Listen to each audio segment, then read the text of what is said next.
suppose wouldn't be right if we didn't do something about a mayfly, Jackie. So you're going to tie dry mayfly. I'm going to try to tie a dry mayfly, Tom, and again we're using the ultra dry dubbing.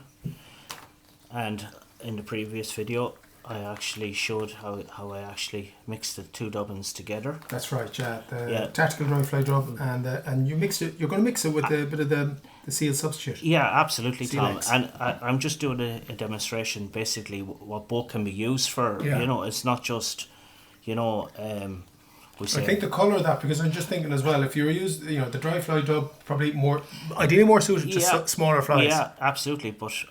But with this now, with mixing it in, because what size are you going to dress this one on? It's a mayfly. Mayfly, size 10, Tom. Yeah. I'm thinking of arrow for myself. Yeah, thinking of yourself, Jackie. You might as well, Jackie. Since you took the claret dabbler off me. Did you not get that back? No, I never got it back, Tom. Did you not? No. It's in the post. It's in the post. I posted it already. You left me with the claret dabbler with the booby eyes, though, I suppose. They don't exist. They don't exist. I don't believe it. We're on the full of mill hooks. Yeah, the colour of that mix is nice. It's lovely, isn't it? Yeah. But we're going to, since you mentioned something there back about the Flexi Floss, we're going to do a little. Yeah, actually, yeah. You're saying you're going to rib it with the Flexi Floss. I'm going to rib it with the Flexi There's Floss. me thinking of buzzers. That's the car coming out. And I just wanted to prove you wrong. You see what else you can use Flexi Floss for. So that's the 1550 hook. Yeah. That's bronze. So again, I'm going to put pheasant tails. Now, on mayflies, Tom, you can use squirrel, you can use, pretty much. I've often tied them with bronze mallard, would you believe, dyed bronze mallard, Right. And picric and that. Now. Sorry, did you count them? I did. Okay, I'm just checking now. Can you see? Of course I can. Yeah, well, I know how many are there. But so this one is the tail is going to be slightly longer on it as a mayfly. Yeah, you always got it like you're normal of holding it up to the shank of the hook for normal tails, but for mayfly, time and a half. And so we're just going to catch it on there. Pinch a loop again. Yeah. Bring it back up. You ever put a turning under the pheasant tail, or do you bother? This is about propping it up, or does it make any difference? I don't think it makes a whole lot of difference, Tom, So again... No, because that's sitting up flared lovely. Yeah, absolutely. Yeah. And most of the time, Tom, I think the trout actually, they look at that as even a shuck. They do, don't they? Yeah, they really do. Yeah, and that's why, you can get mayflies, you can tie them, let's say when you start counting the pheasant tail, 3 or 4 in it. I just like that kind of... It's 6 actually. Yeah, I like that kind of shuck, that trailing shuck of it. Yeah. And it does work. So now we're going to use, since you were trying to run away with this for yeah. Right. Flexi Floss, that's the calibatus. Yeah. It's a nice colour, Tom. It really is actually. Yeah, it's a nice colour. So there's more to Flexi Floss than just buzzers. Absolutely, and I just want to prove you wrong, Tom, again, so again, right back down. So the dubbing we had previous, Tom, I'm going to dub it on with this. You don't need a whole lot, Tom, like a big ball of it on, so now you could put a brown rib down this, it'd be just as nice too, Tom.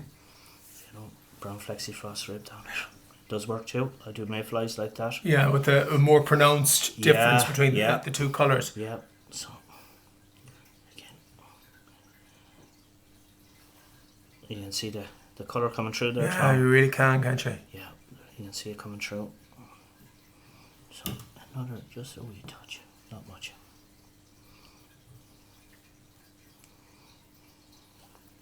The colour looks nice. Once again, to use it, it's kind of rich. And it's going to change colour now again, Tom, when we put this rib down it. If you watch, it's going to actually change again. Yeah. You can see it there, see it? Yeah. It's starting to change colour again. Yeah.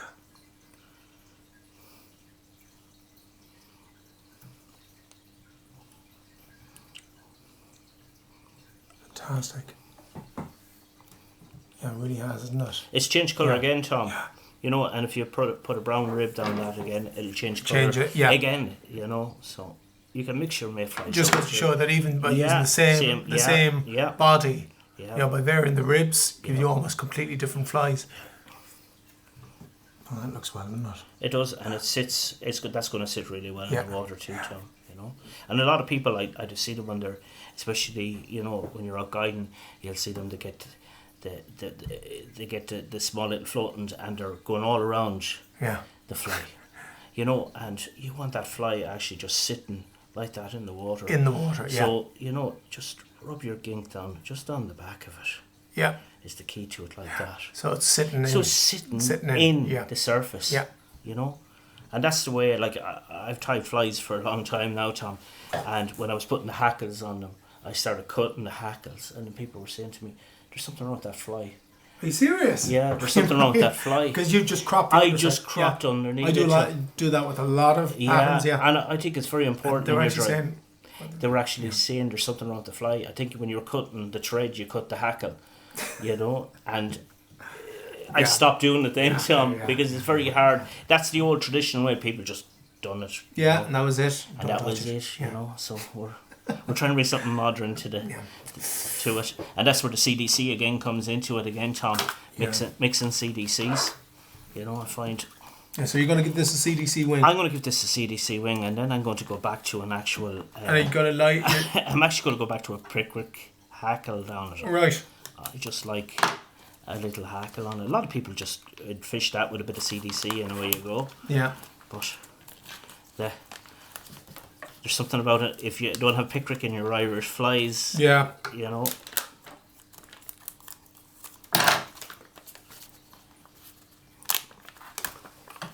So again, we'll get out some of the CDC feathers. We'll lay them on top of each other. No, I know I asked you for the pheasant tail fibres, but I'm going to ask you now, in earnest with CDC, how many CDC feathers would you use in a wing? I'd use up to 6 sometimes. Right, okay. Yeah, up to 6 sometimes. Yeah. Can you use too many? You can use too many. You can definitely use too little. Yeah, you can definitely, you can indeed. So you have the green there. Yeah. So that's and remember we were talking about that colour. That colour was in the deer. That's the brown olive. That's the brown olive, yeah. Really nice shade. So I'm going to put one on top of the other, and I'll put a grey for good luck. Good luck. For good luck. It's a grey day here. It's a grey day, absolutely. After today with the wetting we got. Yeah. And I think poor Patrick too. He wasn't fond of the hour over the last couple of days either. Very hard, worked very hard. Yeah. I think Christmas present of a rowing machine heading back for him,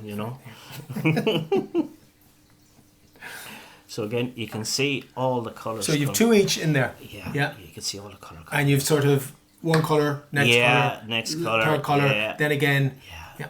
So when the light actually hits that, Tom, it's going to, That's fab, isn't it? It's really nice, Tom. It's almost like, because when you look at a mayfly wing, you can never say it's an exact colour. No.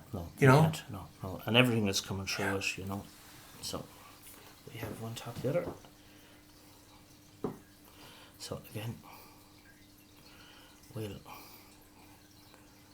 So the length of this, how are you gauging? Again. Time and a half or tie? Or no, Tom. I one like length. Just a one length. Yeah, just one length measure. of the shank, Yeah, just one length. Again, just pinch it up. And fold her back. Tighten into it. Yeah. And you can see. Oh, yeah. You can see the colour coming through that, Tom. Cut off the waist. Again. Keep it again. Reuse it. Now, do you use those sections? Yes. Yeah. Because I was once told that CDC feathers bleed. I remember saying this to you.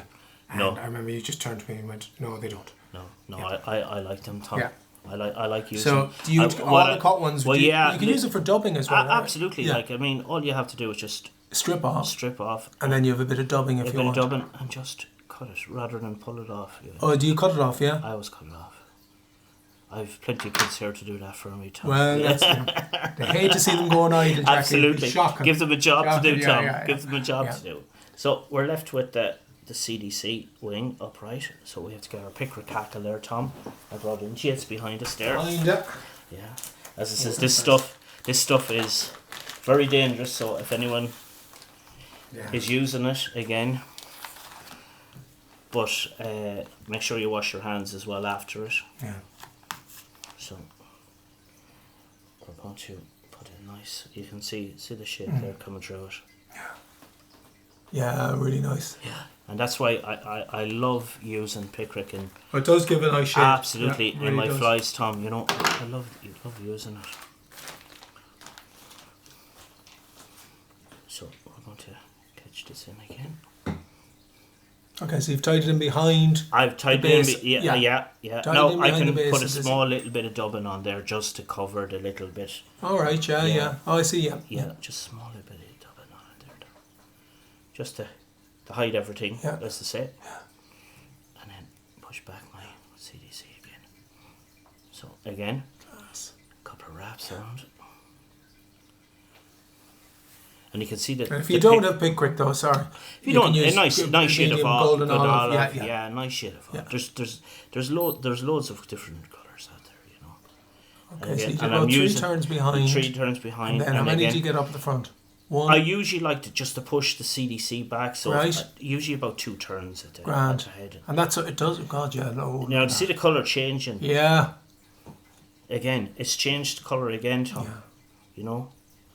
It's all the different shades in that. Everything coming through it, Isn't Tom. it? Everything coming through it, and you're not getting this one, Tom. As I says, this one is for Lough Corrib. Sorry, I think you'll find, Jackie, that I am. Yeah. So again, there's something over there, Jackie. Would you go over and get it? I'll finish that. So again, I'm taking this at an angle again, Yeah. Tom. Do you see that? Yeah. Just cutting into everything.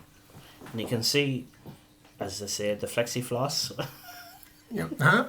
The buzzer floss, huh? The buzzer floss. Yeah. Like you look at it, you've 1, 2, 3, 4. You have 7 different shades in that fly. Absolutely. And look at it; it looks almost as one. Absolutely. Yeah. You know, and you will see that standing out in the water as well. Yeah. You know. And I'm going to tell you now, Jackie Mahon, but I'm impressed with that fly. yes. Yeah. Yes. So I tell you what, you keep the Claret Dabbler, and the lad in Cornamone if it needs that. That will, Tom, as I says, I'm just a great believer in changing colours, mixing colours. Well, I know you are, and I know from always chatting to you before about Yeah. different flies and everything. But as I said to you, like I think it's 7 different shades in that. Absolutely. And it just comes up as At the start we mixed 2 different colours, Tom. of You know, of dubbins. and then you put in the Calibratus then Flexi Floss. You put in Flexi 3 Floss. of the shades of the CDC, and then you're the picric hackle. And you can see it's like a trailing shock. Bit of glue there, and I'll be ready to take it then. Uh-huh. Thanks very much. I'm in a rush now. I need to get down. You'll be just in time for the Mayfly tomorrow morning. I'll have it back to you for the Mayfly, Jackie. Seriously, don't worry. Definitely have it back to you for them. Excellent. And that's it. Picric Mayfly. That's class. Really is now.